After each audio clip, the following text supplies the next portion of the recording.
بسم الله الرحمن الرحيم الحمد لله رب العالمين والصلاة والسلام على أشرف الأنبياء والمرسلين نبينا محمد عليه أفضل الصلاة وأتم التسليم أما بعد. Once again, to all of us here, to students online, Assalamu alaikum wa rahmatullahi wa barakatuh. And welcome to a brand new course, as you see on the screen, Courageous Women in the Qur'an. And this course will run for about six sessions. And insha'Allah ta'ala, every session we're going to look at maybe two or three of the great women of mentioned in the Qur'an. And we're going to study all of them. We won't leave any person out, even those that are just referenced to, but we don't know their names. All of that we will discuss. So the idea with this course is very simple. This is not a course on the biography of these women, okay? Because that is something you can read on your own time. What we're going to do is we're going to focus on why these women were selected to be placed in the Qur'an. We're going to look at their legacy, and we're going to look at context as well. We're going to look at what aspects of their lives Allah chose to highlight, and it became a lesson and a reminder for all of mankind till the end of time. So this is not just any average study of figures of Islam and figures that are mentioned in the Quran.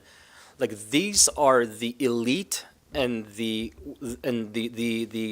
figures that have been selected by Allah subhanahu wa ta'ala, and He wanted to have it in His Quran, have them in His Quran. Why? That's what we're going to focus on. Then we're also going to look at the lessons, so whatever these women went through and what they experienced, what it means to us. This is not a course just for the sisters. This is for all of us. This is for the entire ummah. So despite that the title may be focused just on the female figures, it is a lesson for all of us, insha'Allah ta'ala. So with that being said, you know my routine. I encourage you all to take certain notes down in a way that's befitting for you. If you want to bring your iPad or whatever, your tablet, a computer, if you want to write, that's all up to you. And you will get these PowerPoint slides as well at the end of the program, inshallah. Okay? And my routine is that I write these slides as the sessions continue. I shy away from scripting myself with anything. So as I'm thinking, if something happens during the week, I throw it in and make it part of the course that I feel is relevant and that we can benefit from. So why are we studying this? This is the first intro to the course. Like, why are we going to talk about this subject? So here's a few reasons why. In Quranic stories, more often than not, we find depictions of women possessing notable wisdom, resolve, piety, and strength of character. So there's no question that when you look at all the stories of the Quran where women are mentioned, it's the vast, if not each and every moment, there are lessons that are life-changing. You know, with other figures that are mentioned in the Quran, you'll get life-changing lessons, but you'll also get reminders. You'll get certain things that are repeated for other prophets and messengers and other figures, but not for the women. Every single one of them have a place in the Quran, and every single one of them come with unique lessons behind them. So we're going to look at all of that, inshallah. Though the majority of the Quranic narratives involve men, well, over a dozen women figures are also featured in the sacred history of the Quran. There is still this one here. I'm going to keep coming back to quite a bit, probably every session, is this huge misconception about women and Islam, their role in Islam, the importance of women in Islam, and how they are mentioned and talked about in the Quran. You guys know, I don't have to tell you, that there are, I guess you could say, so-called experts and people who thrive on misinterpreting and misrepresenting the Quran. And they love to talk about when it comes to women and how they're mentioned and talked about in the Quran.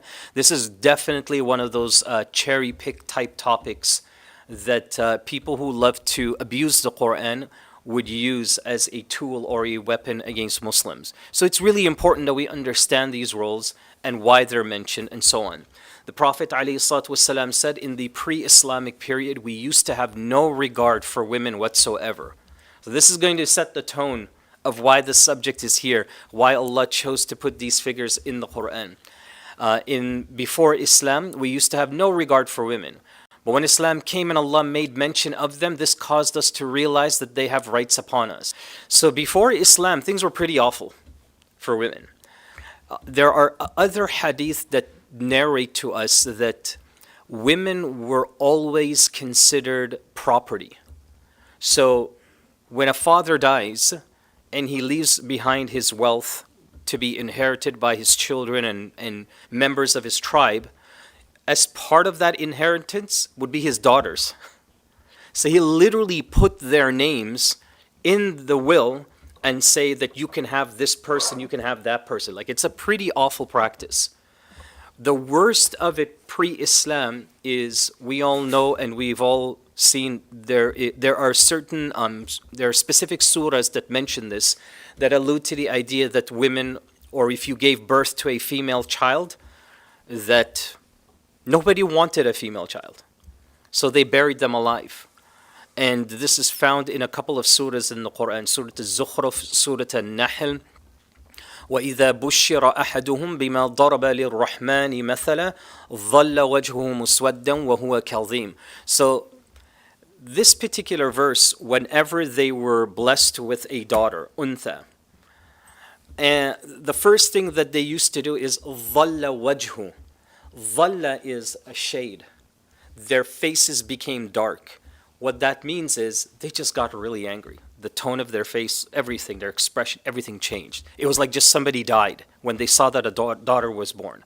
That was the attitude of the mushrikun, but pretty much the world at large during that time. My question for you all, before we continue on that note, why was it so bad? Particularly for women, why? How'd that happen? Why were they abused and, mistreated, and in extreme cases, they were not even wanted? How did that happen? Does anybody have any thoughts on this? Probably there was no advocacy for women then. Nobody to speak up for them. Okay. Anything else? Maybe finances, because the men tend to be like the hunters or the breadwinners. Good. Good. Anything else? Good. Basically, I hate to use these words, but again, it's for us to get context and look at the history of what all the things that happened, what led to it. Basically, when it came to war, men were there to fight, to participate, to engage the enemy and so on, to conquer lands. And the women also, they were all restricted to the sidelines where they felt they did not have use for them, which is a pretty awful thing, right? So when Islam came, this is one of the most important points when you talk about women in Islam, is Islam liberated women. Islam gave women strength. Islam gave them inheritance, gave them rights. So don't ever let anybody tell you that Islam degrades women. That Islam abuses and has no sense of honor with respect to women. They have no voice, they have no say, and. I mean, just talk to anybody who knows nothing about Islam. These are the things that they're going to throw at you, right?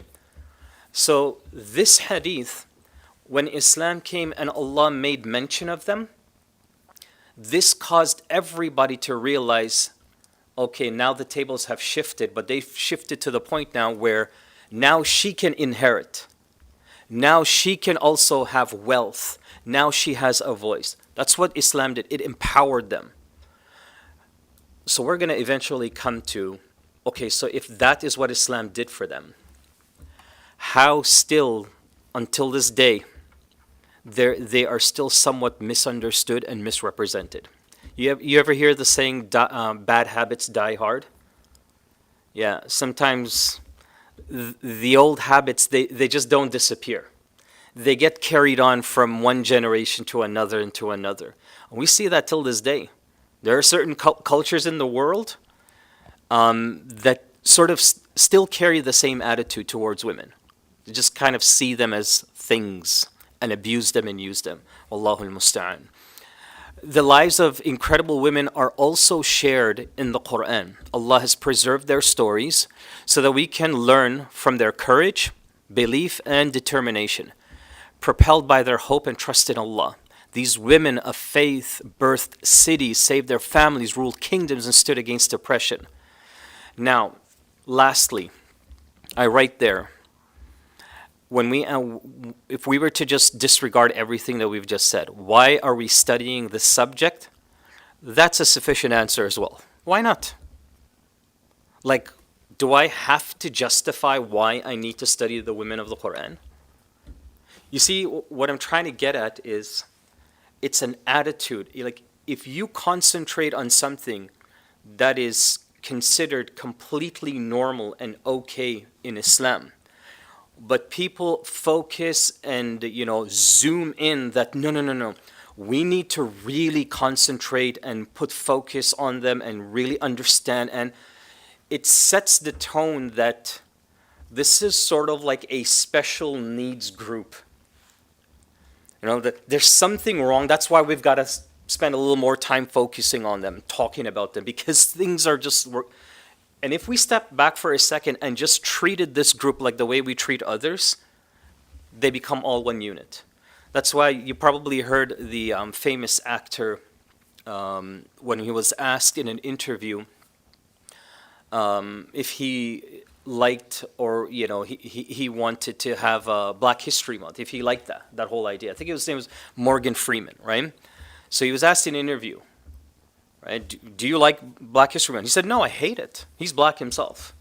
So the interviewer asked, why? How are you going to stop racism? He said something really simple but incredibly powerful. It made so much sense. He said, stop talking about it.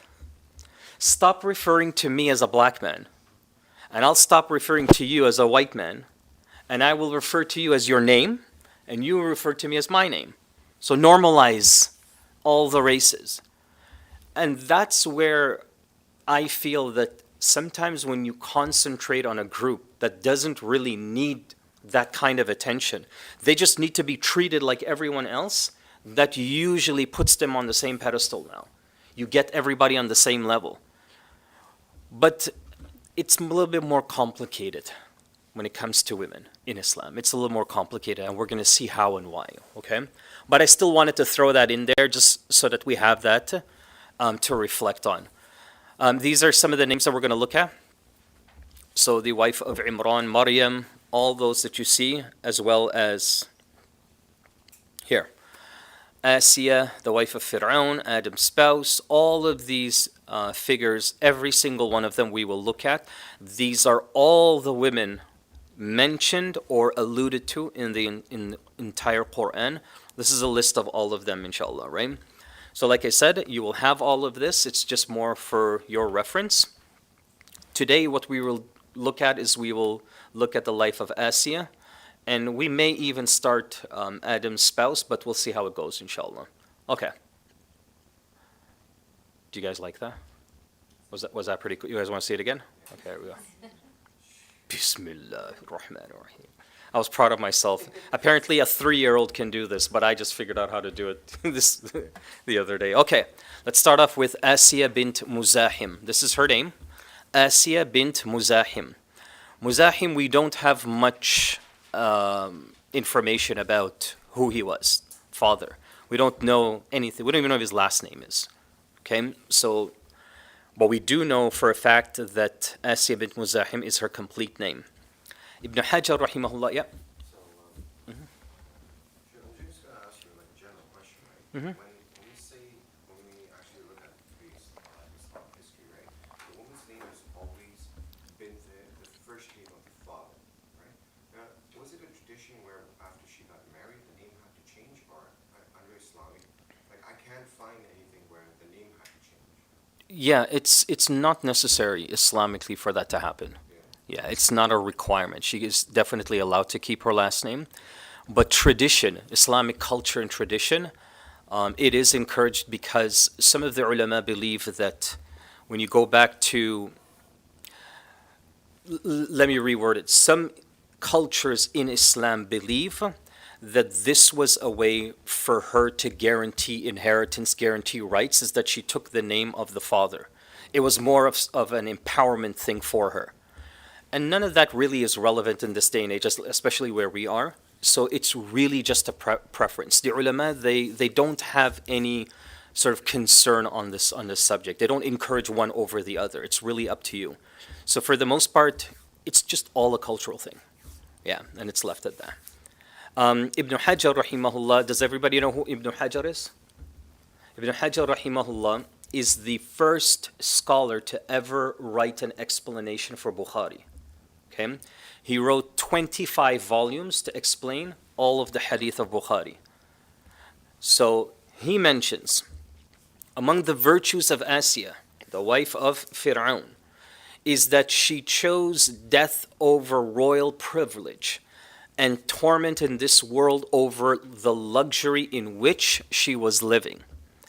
And her insight concerning Musa alayhi salam was correct when she said, "A comfort of the eye for me." Now this passage here, this paragraph, summarizes her entire life. This is everything that you need to know about Asiya. We're literally breaking down this paragraph. So her virtue is, the first thing, she chose death over royal privilege.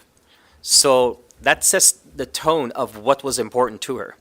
When we say she chose death, it's not that she just wanted to die. That was the only choice she was given. You either submit yourself to Fir'aun or you die. So she's like, yeah, I look forward to meeting Allah way more than him. So she chose that route.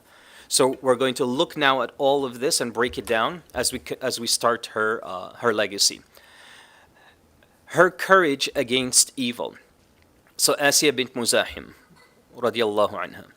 She's the wife of Fir'aun and adopted mother of Musa alayhi salam.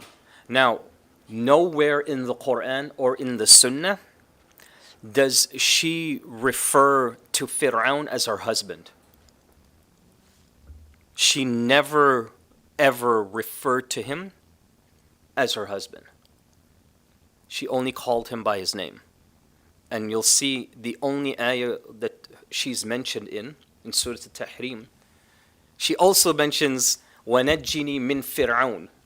Save me from Fir'aun. Not وَنَجِّنِي مِن زَوْجِي. And save me from my husband. So first point to note, why doesn't she refer to him as her husband? Why? There's great wisdom why that happened. Put aside the religion. She's married to this man. She had an arranged marriage. She didn't choose to be with him, and she didn't want to. She disliked his character, and she never accepted him. Okay. Closer. Good. Anything else? Add to that. Look, your husband, if you say, yeah, I'm married to Ahmed, he's right here. This is Ahmed, I like you, this is my husband. As opposed to, yeah, this is my husband, Ahmed. What's the difference between those two sentences?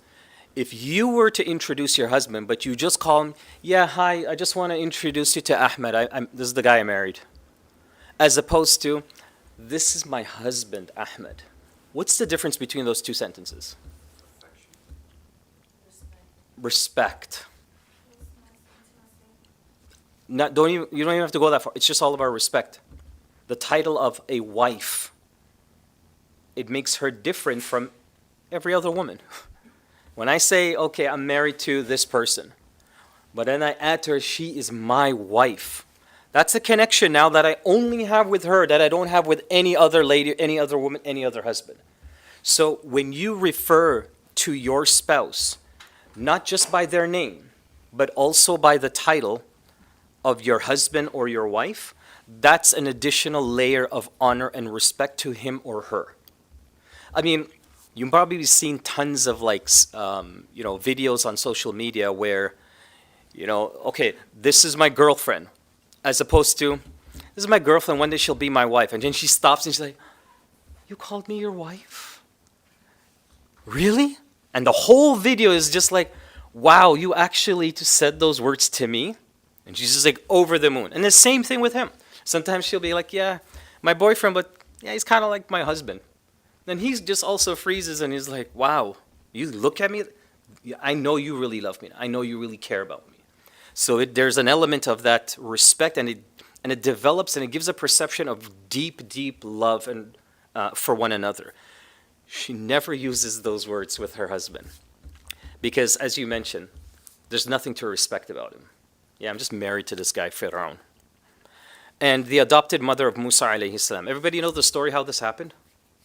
Okay, so we're not going to go through it in detail because when we do come to the mother of Musa alayhi salam, then we'll talk about everything and all the surahs that talk about that whole incident. But fast forward, she finds this basket that Allah steered towards her, and she immediately, so here's the thing about Musa alayhi salam, soon as she laid her eyes on his face and she saw this child, she immediately loved him.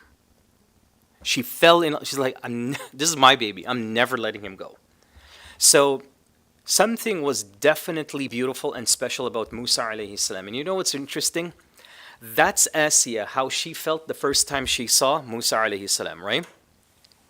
You know, you remember when Musa alayhi salam got the revelation to go to Fir'aun? Go back to Fir'aun, confront him because he's a tyrant? Musa alayhi salam does he have an army with him? No. Does he have any weapons or any resources at it? Nothing. It's just him alone. And then, yeah, his brother came along. His brother was more or less like somebody that can speak on his behalf. Because Musa alayhi salam literally says, أرسله معي رد أن يصدقني, right? So just send him with me because people will listen to him more because his tongue is more fluent. هو أفصح مني. He speaks a little bit more eloquent and more fluent than I do. That's really all that he came for. So Allah allowed that. Is there a good chance that when Musa alayhi salam arrived in Egypt, he had to go through some security? He was the most wanted man in Egypt, right? Yet he gets past all of that. All the security guards that have been told and commanded by Fir'aun, if you see Musa, arrest him, capture him, bring him to me. None of them did that. He eventually made his way all the way in front of Fir'aun, the most powerful man at that time. You know what the ulama, they said about this? How is it that this man ended up walking into Fir'aun's city, into his palace, straight to his chair and talked directly to him without being hurt, without being arrested, without being anything, injured, nothing? The ulama, they said it goes back to how Asiya reacted when she saw him the first time. Like there's something special about this kid. And chances are the security guard is like, oh, you're here? Okay. Go. Just go talk to him. Like they got lost to some extent of how special Musa alayhi salam was. Could have been his appearance, could have been his akhlaq, could have been so many things. But something about him caused all the security of Egypt to soften their hearts and just kind of let him go, continue, just keep going till you get to Fir'aun. So just keep that in mind. Like her reaction is not just a random one, is my point, right? She was revered as the second greatest woman of all time, next to who? She's considered the second greatest woman of all time. Who was the first? I have a Maryam alayhi salam. I have a Khadija radiallahu anha. I have a Fatima. Can I get a Aisha, anyone? No Aisha? Okay, Aisha, let's throw it in there.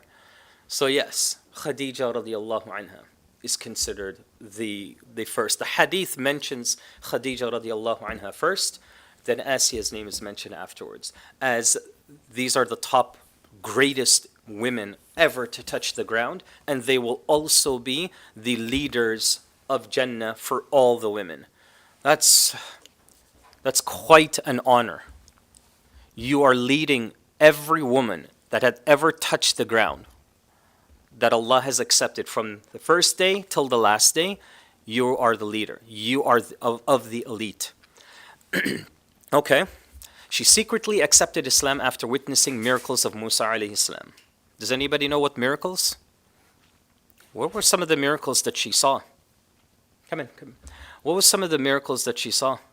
So she basically, his appearance was definitely one of, she was mesmerized and lost in his beauty. They say that now, this is not hadith, these are more or less stories that have been carried on over the years.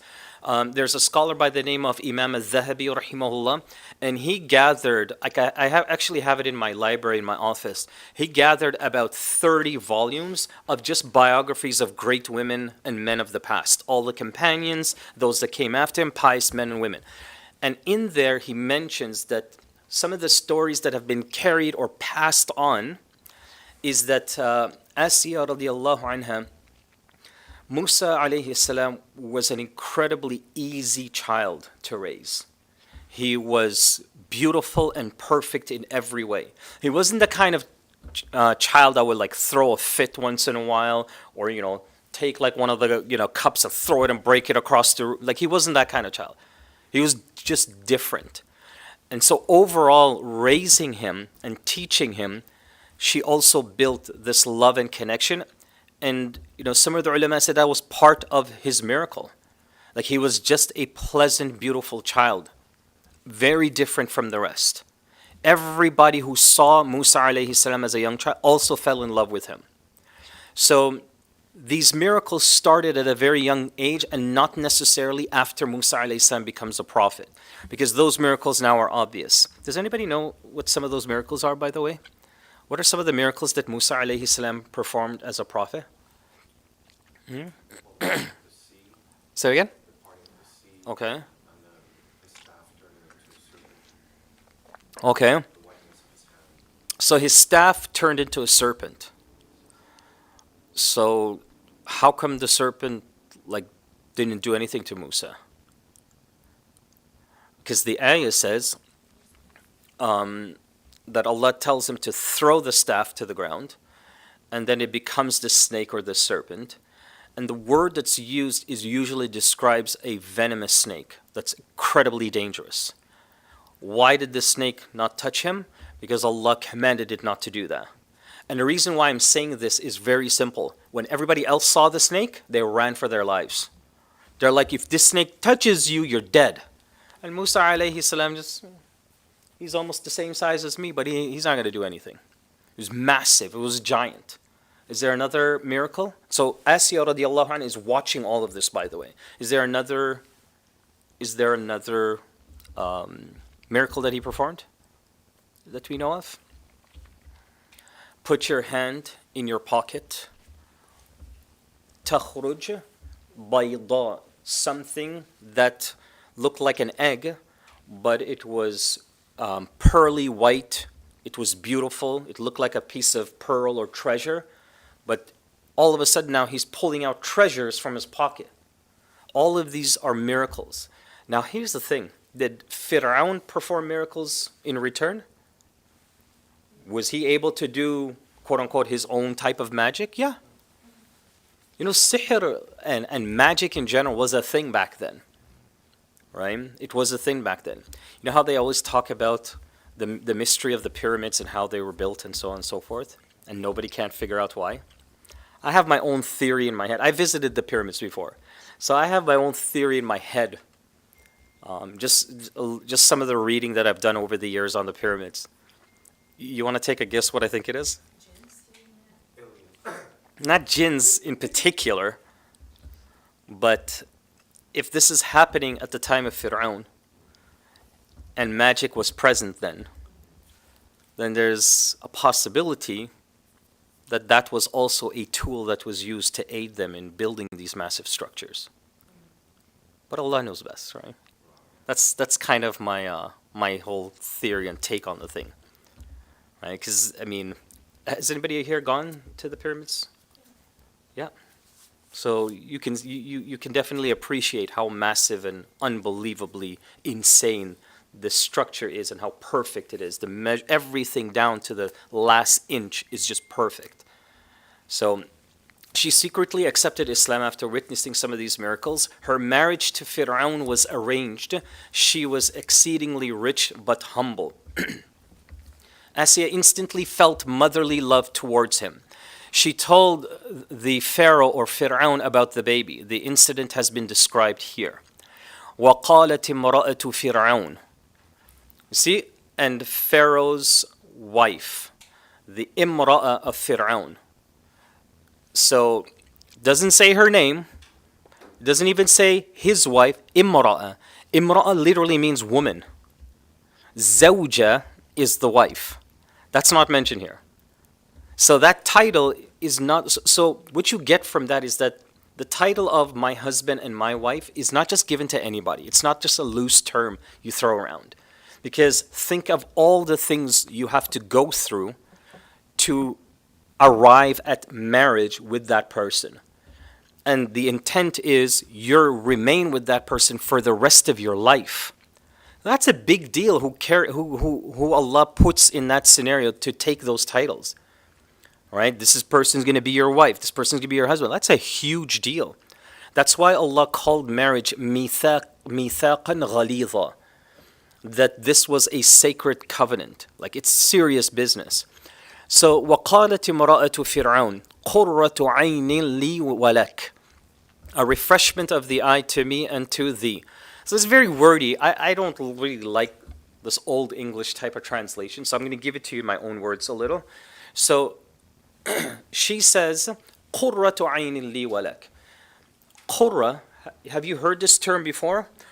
So when in another surah, Surah Al-Furqan, one of the du'as that the believer makes is what? وَقَالَ الَّذِينَ آمَنُوا رَبَّنَا اجْعَلْ مُسْلِمِينَ وَمِنْ ذُرِّيَّتِنَا قُرَّةَ أَعْيُنٍ وَجَعَلْنَا لِلْمُتَّقِينَ إِمَامًا.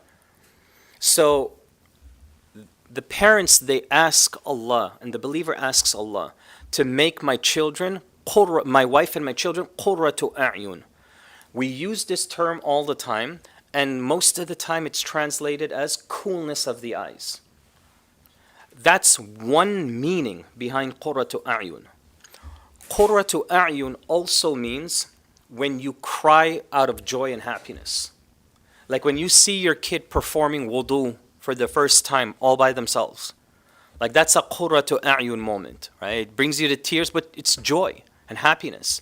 Qurratu a'yun also means all of your stress and pain goes away when you see that moment, whatever that moment is.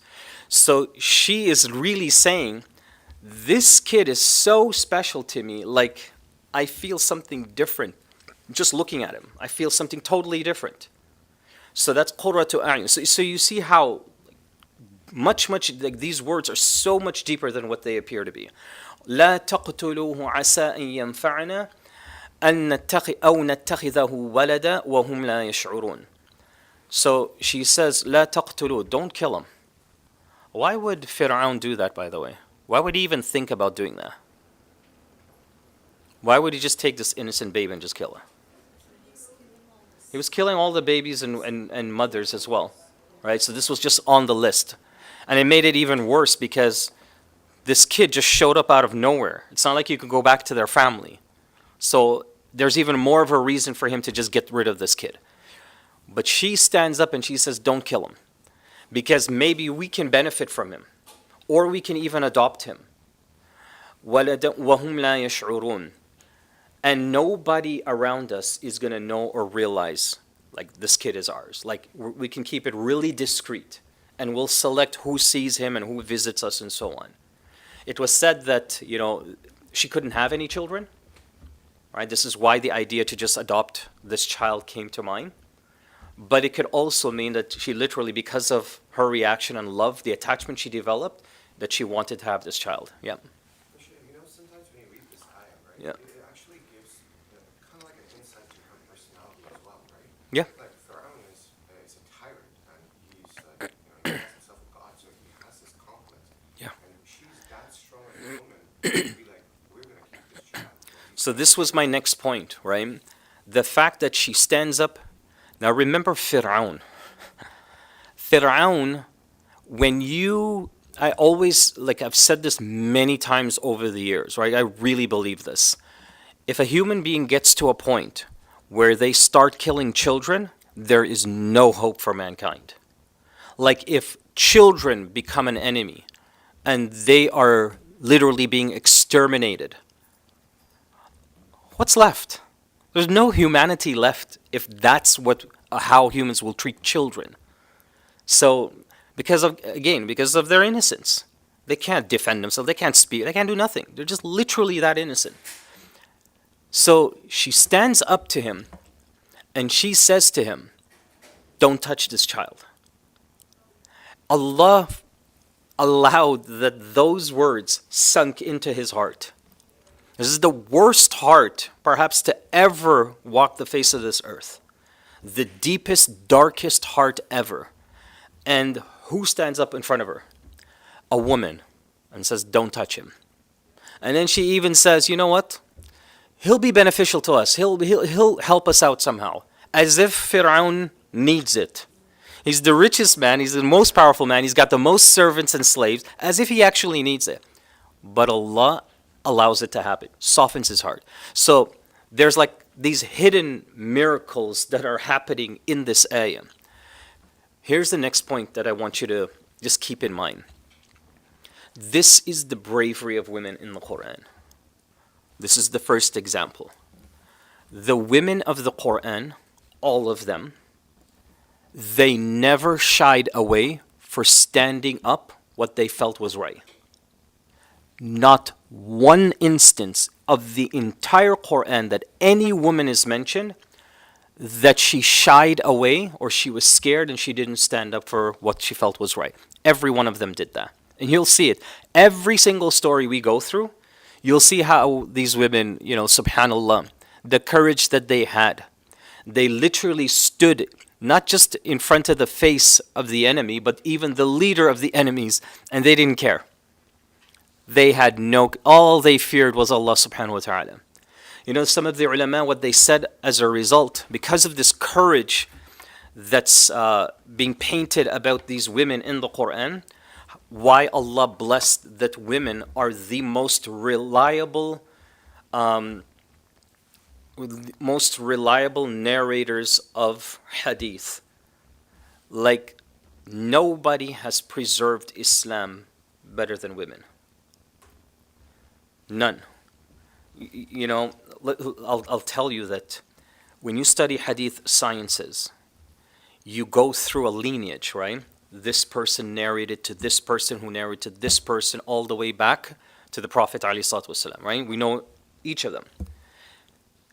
There are endless amount of names in a hadith chain that are weak, that are people who lied, they made up stories, right? So those names are addressed, and depending on those names, that's how you grade the hadith.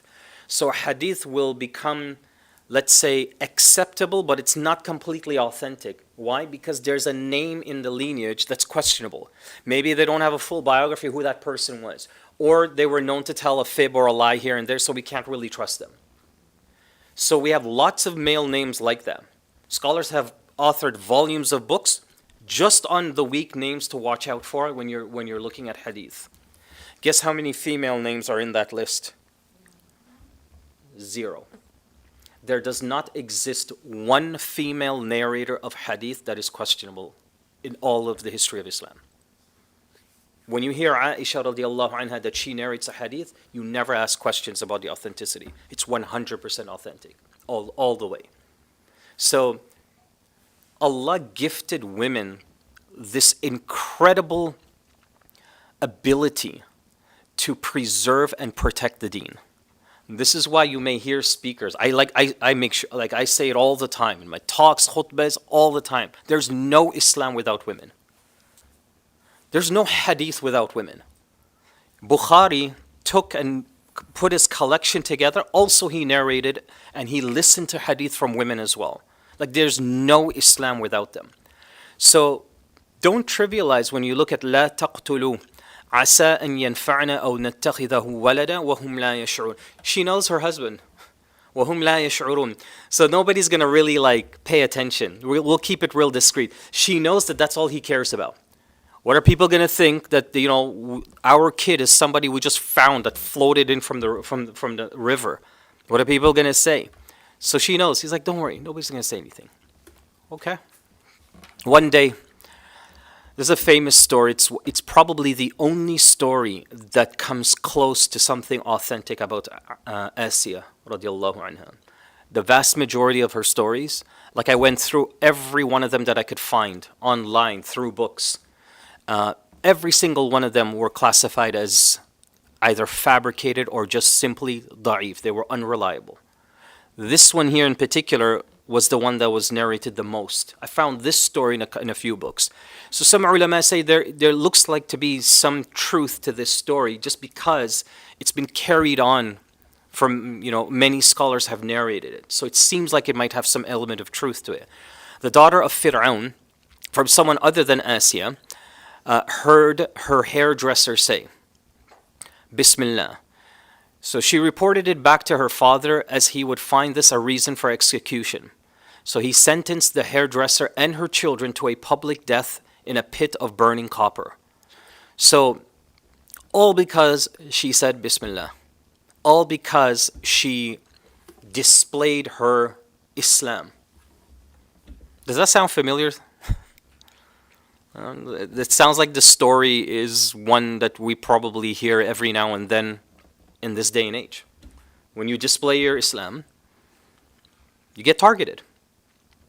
So it was no different back then, except of course in this case it's very extreme. So he sentenced her and her children to a public death. One by one, the Pharaoh had the children thrown to their demise until it was just the hairdresser and her newborn in her hands. At this point, the hairdresser felt some hesitation, and Allah caused her newborn to speak miraculously. The baby encouraged her that the punishment they faced in this world is nothing compared to the one in the next if they sacrificed their faith. So, what's the moral of this whole incident? What do we get out of this whole situation here? What's that? Incredible amount of strength. Yeah. As a mother. Yeah. That's just, Unbelievable. can't even imagine. Yeah. Shaikh, is this the same smell that the Prophet ﷺ smelled on his way to Isra and Miraj? When he smelled this beautiful aura coming from the graves, and he was like, he asked Jibreel, where's the smell coming from? And is this the same hairdresser? Some scholars mention that, but it as far as I know, there is no authentic narration to link this to that incident, right? That fragrance could simply have just been a fragrance from Jannah, somewhere in Jannah. So this baby, Allah caused a miracle to happen. It spoke, okay? Here's my question to you. Why don't miracles like this happen anymore? Wouldn't it be awesome once in a while that our baby, our infant child can put us in our place? Remind us, hello, even though I wake up throughout the night, you still gotta wake up for Fajr. Say something, just remind us, okay, I'm fed now, go and pray, like something. Why don't things like this happen anymore? The ulama have spoken about this, by the way. The time of miracles like this is over. They don't happen in our generation. These types of miracles. Throwing the staff and turning into a snake. Causing, like the whole famous incident with the Qareen, the jinn during the time period of Sulaiman. She went, obviously, got the throne of Bilqis and flew it over to Palestine, right? With just literally in a blink of an eye. Which we're going to talk about, by the way. I have another theory about that. I'm going to throw it to you, and then you tell me what you think about it, right? So these things, they don't happen anymore. All right. So it's really important to understand this age is done with. Why? And I'm saying this because there are Muslims that still believe or expect that these types of miracles should happen. Like Allah punished a group of people by raising the ground and flipping it upside down. So people were like, oh, all the tyrants and so on, this is what they need to have. Oh, Allah flipped the ground, in this country and that country. It doesn't happen anymore. This is ijma'. There's a unanimous consensus that these things won't happen. So then what do we do? If we can't have moments like this, does that mean, okay, too bad for you guys? Or do we have something in place where we don't need to or expect these miracles? We don't even need them. Is there something in place of all of that? The Qur'an, Yeah. the Qur'an itself. The Qur'an itself, period. That's our miracle. That's why we are the ummah of the Qur'an. And that's why it became the last message. Because it's basically Allah saying, this is the last thing I'm going to give you. You don't need no more miracles after this. This is your miracle until the end of time. Okay? Side point. Is it allowed to practice Islam secretly? Because what did Asiya do after this? This whole incident. When she heard the Bismillah, what did she end up doing? She started listening and taking it more and more serious. And she started to become more attached and in love with Islam in and of itself. And by the way, that's another benefit of that whole story, right? You never compromise your deen for nobody. And despite whatever the climate may be out there, you still strive to be a Muslimah. You still strive to hold on to your identity. Like, I was at a meeting a couple days ago, and there were like non-Muslims, but there were lots of Muslims. A massive meeting. So we all went around the table to introduce ourselves, right? So everybody did that. There's a couple Muslims that were there, and I know some of them. When it came their turn to say their name, my name is Muhammad, but you can just call me Mo. And that was it. Just stick to Mo. Don't do that. Right? Be proud of your identity, because that's what Allah told you to hold on to. Don't try to water it down or twist it in a way so that that identity disappears, but there's still a name at least. There's still a title. Don't do that. You learn that very quickly, that as long as you hold on to your deen and you're proud of your faith, that Allah subhanahu wa ta'ala will protect it. And that's what ends up happening in that situation. So that brings me to this question now. Are you allowed to practice Islam secretly? So our example of that is, just think of somebody who accepted Islam but her parents don't know. So she has to like hide her hijab. She's got to hide praying. It's a very common scenario, by the way. Very common. More for her than him. Some of the guys go through that as well, but mostly her. So my parents don't, I've done a lot of shahadas that way. So what do you think? Is it hypocritical to do so? Is it allowed if your life is in danger? Or I don't know. if you're Well, speaking- I know, but you tell me. There should be exceptions, Shaikh, because even with Uyghurs, our Palestinian brothers and sisters, they're very fierce, Mm-hmm. because nothing is stopping them. But our Uyghur brothers and sisters, they're not.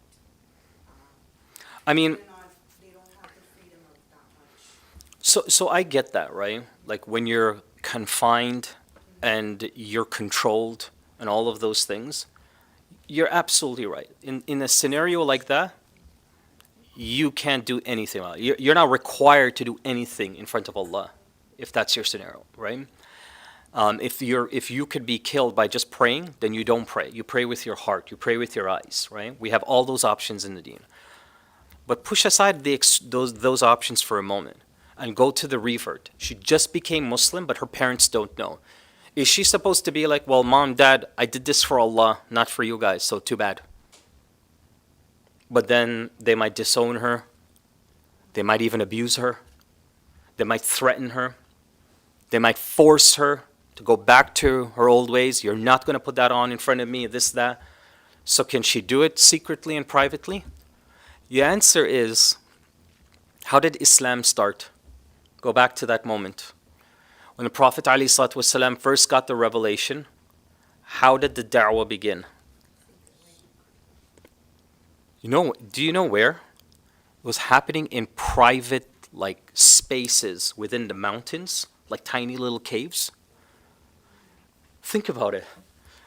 You have the Muslim community there, and the only way they can gather in a quote-unquote musalla or masjid is they have to find caves in the mountains and secretly climb up and hide and meet and just like, okay, Allah tells us this. I just want to remind you all about it. Okay, shh, don't speak so loud.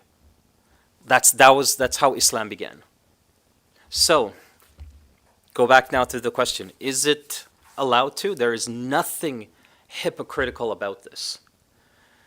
Because for anybody to count this scenario as a hypocrite, you have to have what? You have to have the intention that you're doing. You have to have an intention to do it that way. I intentionally want to hide my faith because I'm embarrassed. I don't want no one to know. That's a different scenario. But when you're left with no choice because you're afraid, you want to avoid problems, you want to avoid tension, you want to at least maintain a decent relationship with family, there is nothing hypocritical about it. As a matter of fact, it's the complete opposite. The ulama, they say, use your wisdom and gradually, slowly bring your faith out that people can see. But do it in layers. Do it slowly, right? That could be one approach to use. So I just wanted to make sure that this was clear, because when you look at that story, it's very easy for somebody to assume that, oh, why is she hiding her deen? Why is anybody going to hide their deen? No, that's perfectly okay. She witnessed the death of a believing woman under her husband's torture. Asiya declared her faith before Fir'aun. He tried to turn her away from the faith, but Asiya refused. Where did she get the courage to stand up to him? Where do you think that came from? And don't say it's from Allah, because, yes, everything is from Allah. Think more practically, like, what did she do or not do? How did she get this courage? I think after seeing the courage of, maybe after witnessing that, the hairdresser and her family, Mm-hmm. and, any woman being able to witness another woman be put in that position and watching her children be murdered in the way that it was, that probably would put perspective. Good. I'm not even in that situation. Yeah. Good. So she saw a situation that was far worse than her own. So she says, look, there are people obviously going through much worse than me. I have no excuse in this regard. Okay. Anything else?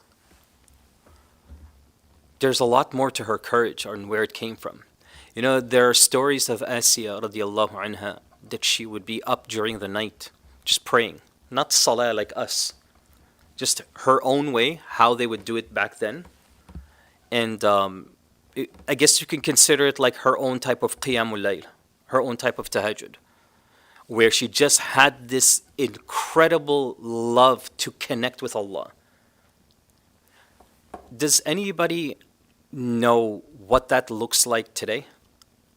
When you have a strong connection with Allah, how does that look like? It's not enough to just say it. Oh, I love Allah so much. I pray to Him. I do all of these things. So yeah, my connection is there. No. You don't even have to say it. How do you know you have it? The ulama, they say a ton of different things. But here's a few. Number one is that you love Allah, and that love comes from you very easy, and it's very natural. So you're able to control what you say and what you do simply because I love Allah so much, I don't want to disappoint Him. And that love comes from here, the heart. So a unanimous consensus amongst ulama is that when you love Allah, that starts from the heart. And the fact that you can say and live a life that you love Allah is an immediate and direct indication that Allah loves you. Because when Allah loves somebody, He allows them to love Him. We don't think of love this way. Usually when we love somebody, it's usually a benefit to them that we love them. If I say I love you for the sake of Allah, that you can also benefit from my love and then your love for me at the same time. We can sort of benefit and our relationship gets stronger and closer and things like that. We're willing to help each other, serve one another, and so on. But with Allah, it's the opposite. Allah gets nothing from our love for Him. Right? He doesn't benefit from it. He doesn't need it. So the fact that you love Allah is a sign that Allah loves you because He allows you to love Him. Just think about it. The fact that you can pray and pour your heart out to Him and control your desire out there, all because you do not want to disappoint His Creator, that is a gift that Allah gave you that ability and that strength to do that. If Muslims really understood that privilege, that love will just continue to manifest. It'll just get deeper and deeper and stronger because you'll end up wanting to just do more and more and more and more.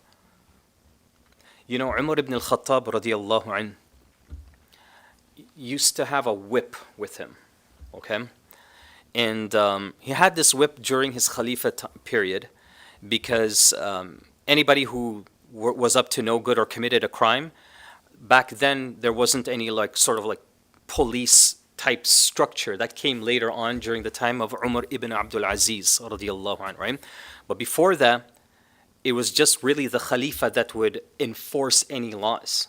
And anybody who needed to be punished, he would also be the one responsible. So some young guy was guilty of some kind of crime, so Umar punished him with the whip. After it was done, the man looked at Umar and said, "Wallahi, I did not do the crime that I'm being accused of." Now back then, Wallahi meant something. What Umar did when he heard that, he took his whip and he gave it to the man and said, "Give it back to me.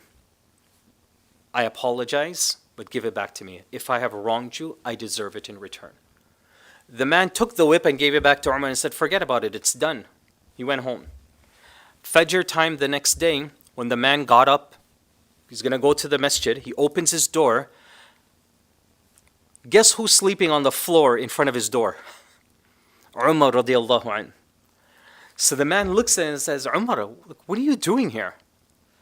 And Umar said, "I couldn't sleep the entire night. I stayed right here to wait for you because you have to do one of two things. You have to punish me, or at least say to me that you forgive me if I have mistaken you, if I have mistaken and punished you wrongfully. Just say that you forgive me and you pardon me." The point of this is very, very simple. Umar, definitely without a doubt, loves Allah and strives to do his job as fair and as truthful and honestly as possible. Correct? His whole legacy is like that. And so he goes out of his way, and especially if he's ever accused of wronging somebody, he stops his entire life until he can sort that out.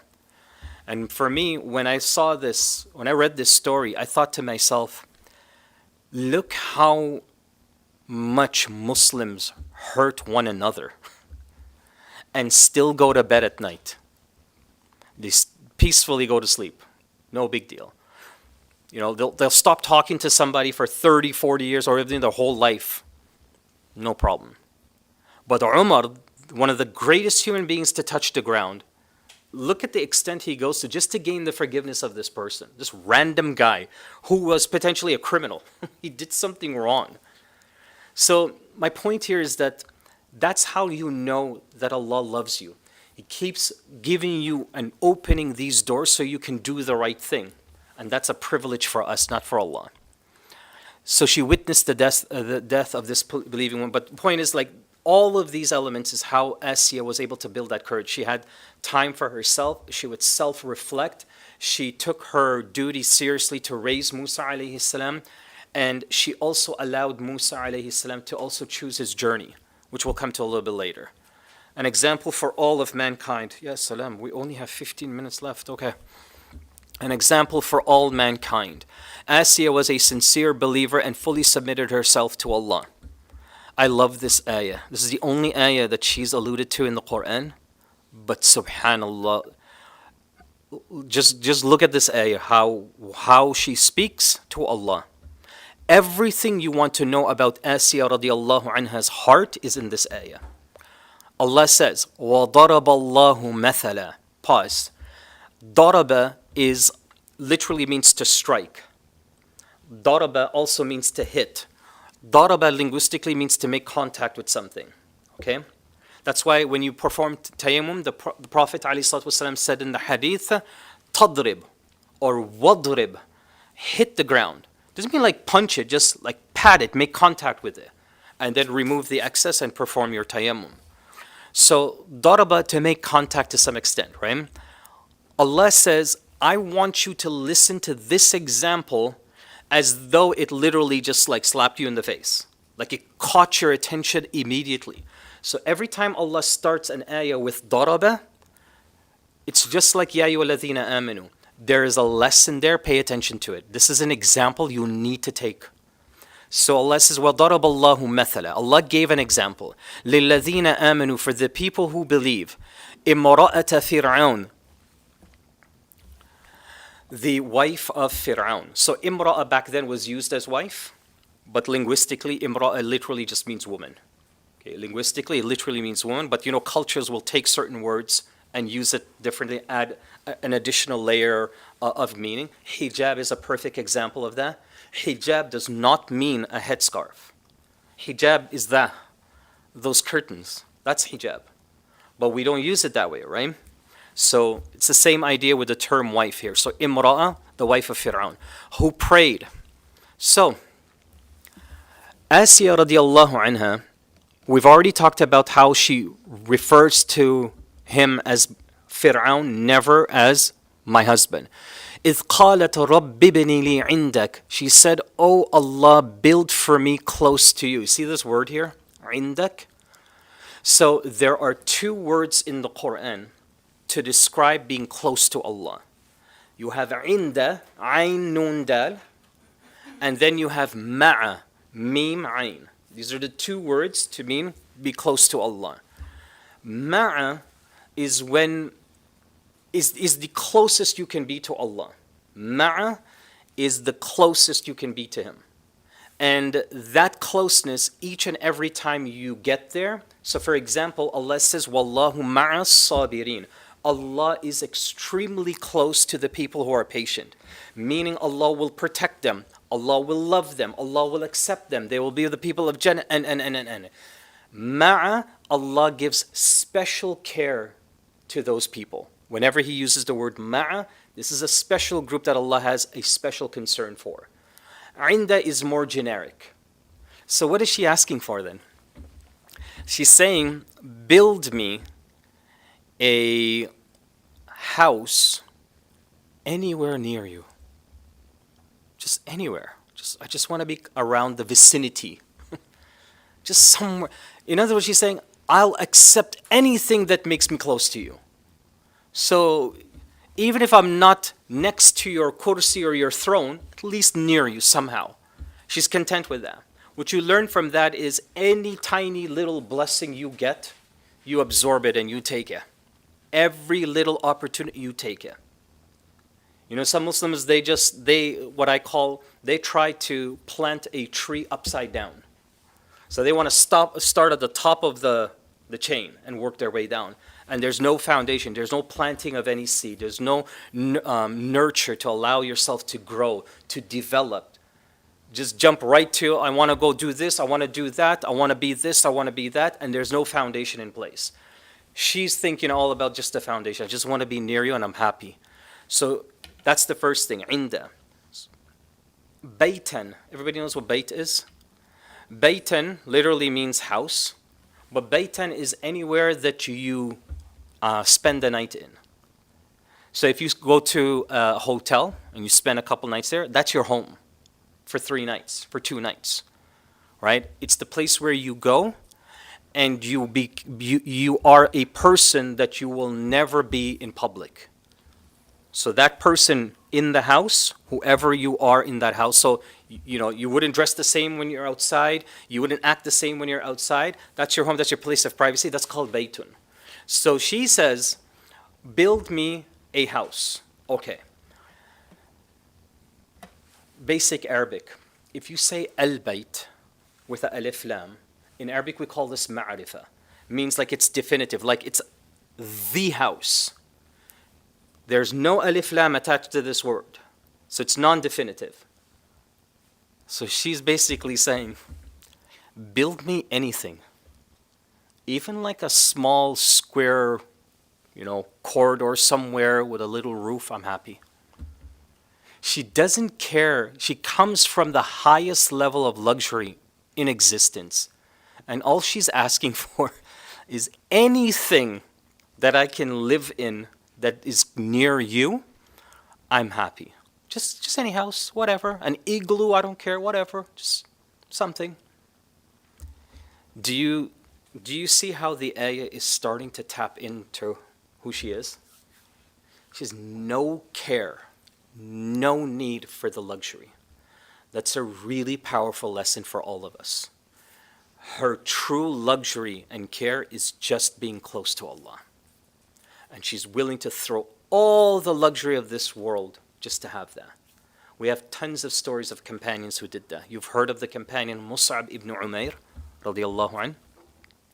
Mus'ab ibn Umair was considered to be the richest companion ever to accept Islam. Before he became Muslim, he used to wear perfume that when he was in a certain place in Mecca, in the morning, people would still smell the fragrance of the perfume later that evening in that same area. It's still in the air. His perfume was incredibly, incredibly expensive. Like some of the companions would have to sell their entire life, all their land and home, just to buy a bottle of what Mus'ab ibn Umair had. When he became Muslim, he obviously learned that there's a halal way of earning money and so on, so he gave away all of his wealth. He went from being the absolute richest, then on the Battle of Uhud, you've heard this story before, I'm sure.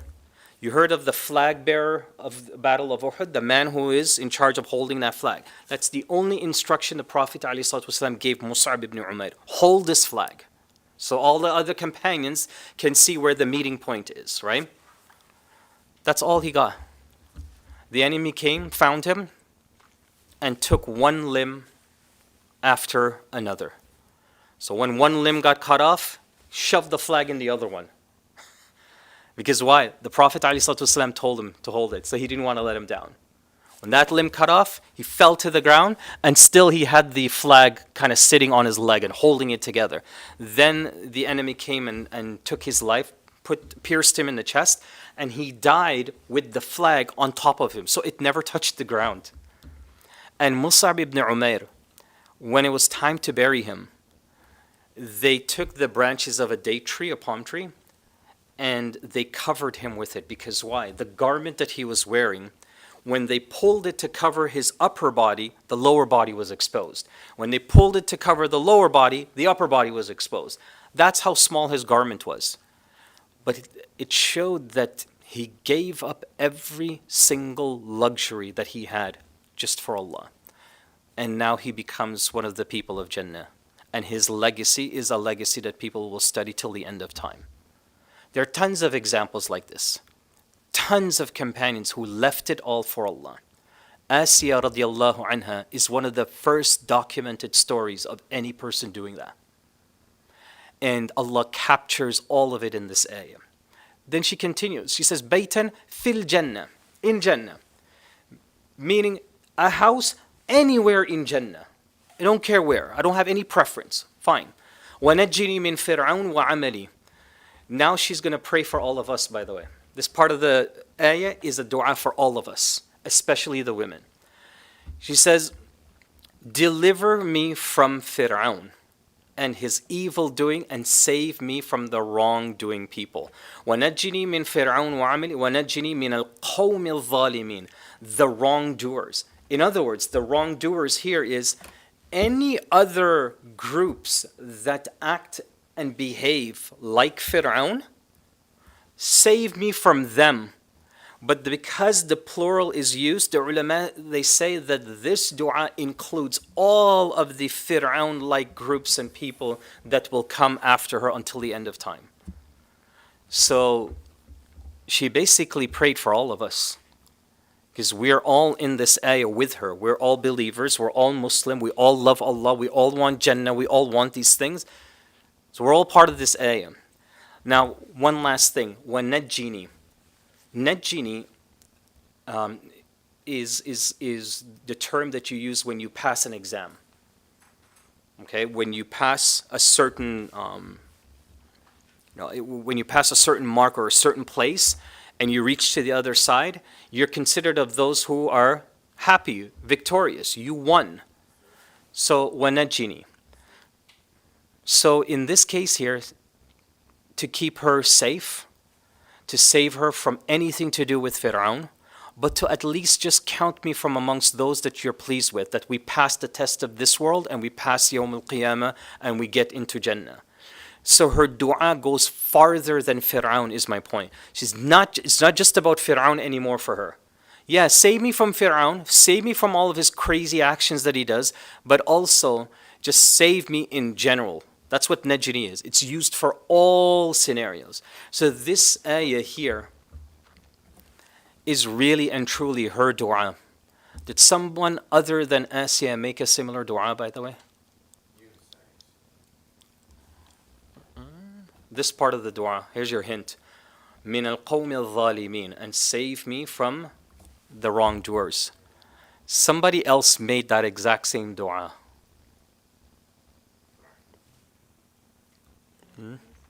Here's another hint. It's in Surah Al-Qasas, which is, by the way, the most detailed surah of the life of Musa alayhi salam. That's another hint. Musa alayhi salam, when he killed that man, that security, that soldier, remember the altercation that happened? Then he intervened and he accidentally punched the guy. He literally fell to his death. The first thing he says is he asks Allah, إِنِّي ظَلَمْتُ نَفْسِي فَاغْفِرْ لِي فَغَفَرَ لَهُ إِنَّهُ هُوَ الْغَفُورُ الرَّحِيمُ. So the first thing is that he says, Oh Allah, I wronged myself. Man, just think about this mindset. He accidentally killed someone and he's blaming himself and saying, I'm the one that did the wrong because I overreacted. I shouldn't have. Like, who does that? A lot of people be like, I had to save this guy's life. He was going to torture this person. He's a slave. He's this and that. I did what I had to do. But he took a life and he did it and he felt like he did it wrongfully. Then later on the next ayah, وَنَجِّنِي مِنَ الْقَوْمِ الظَّالِمِينَ. He also asks Allah to save me from the wrongdoers. He makes the exact same dua as Asya. So here's my question. Where did Musa alayhi salam learn that dua from? What does that tell you about mothers and the relationship they have with their children? When a mother teaches their child a dua or something Islamic, you can bet your life that that stuff gets engraved in the hearts of those children. When a mother does it. Fathers, we have to work a little bit harder for that. Why? Because a mother's a mother. Yeah, and we're always working, I guess, right? She carried that child. She was a mother to it before he was even born. Poor miskin father, 6 months after the child was born, he's still like, I can't believe I'm a dad. But she was already a mother to that child. And everybody, like, it's just how Allah designed us, right? Child is naturally connected to the mother. First thing when a child is born, at least here, what do? They take the child and they put it right on the skin of the mother. So the child can smell and touch her and know, okay, this is mommy now. So chances are, Musa alayhi salam learned that dua from Asya radiallahu anha. And so you learn from that, especially for the mothers, just how critical and important it is for you to teach your children, especially the du'as. The dua before going to the bathroom, the dua before entering, the dua before sleep, the dua before you wake up. And you will see that when a mother teaches their children these things, it's different.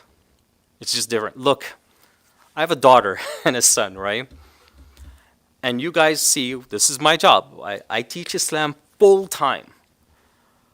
But my wife is a much better teacher to our children than me. 100%. And I'm not just saying that because, we're on the subject. I'm telling you the exact truth. Like 90% of what my children know about Islam did not come from me. I've never seen my 10-year-old daughter type daddy's name on YouTube, ever. Right? Nor do I care to see that either, right? As long as she gets her Islam. But what I do see is when daddy's out teaching and daddy's traveling, mom just sat with them before they went to bed and taught them another dua. Mom taught them to say Subhanallah, Alhamdulillah. After Salah, when they're praying, mom taught them the du'as after Salah. Mom taught them how to pray. Mom did all of that. And they learn it. They grasp it. They absorb it. So don't take this lightly, that when Allah blesses you to be a mother, that's not just you're responsible for caring for the child. Everything comes along with that package. That's why they say that the mother is the first preschool, middle school, high school, college, university, all of it. It's her. So I think it's just a beautiful connection from Musa alayhi salam using the exact same words that Asiya radiallahu anha is using. Oh my goodness, what's this? Shaykh, what surah was that? This was from Surah Tahrim. Oh, I thought I wrote it in here. Okay, yeah. So Surah Tahrim at the very end. This is one of the last verses in that surah. Now, what is this? This is a hint what you want next week. Kind of want it right now, actually.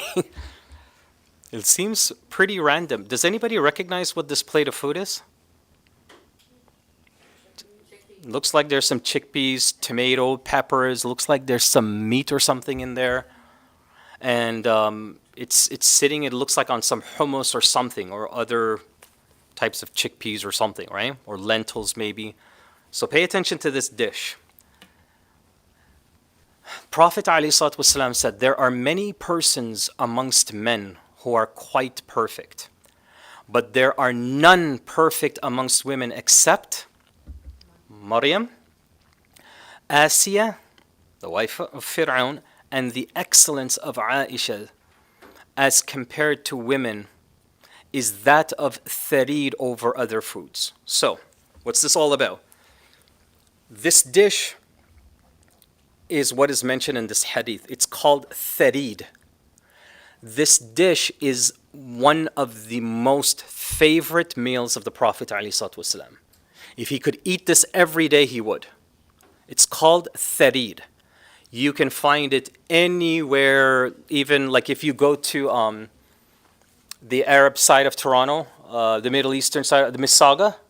You go there, there's pretty much every single Arab restaurant you can think. They have tharid there. Just walk into one of those real traditional Middle Eastern restaurants and ask them for tharid, and you want to try it. And this is exactly what the Prophet ﷺ ate. So look how smart he is. He compares perfection and excellence like how tharid is over other foods. So people, the Sahabas at that time, when they got tharid, it was like their wedding day. Like it was like Eid. When you're eating tharid, like this is the best meal ever. So he compares that same analogy to, these are the best women ever. But the point of this narration is not the tharid, by the way. It's the fact that Asiya radiallahu anha is mentioned. Let's pause here, inshallah. We only had this one, it was her death, and then we were going into Prophet Adam alayhi salam. So we could save this for next week, inshallah, and then jump right into Adam alayhi salam. Okay, guys? سبحانك اللهم وبحمدك أشهد أن لا إله إلا أنت أستغفرك وأتوب إليك والسلام عليكم ورحمة الله وبركاته.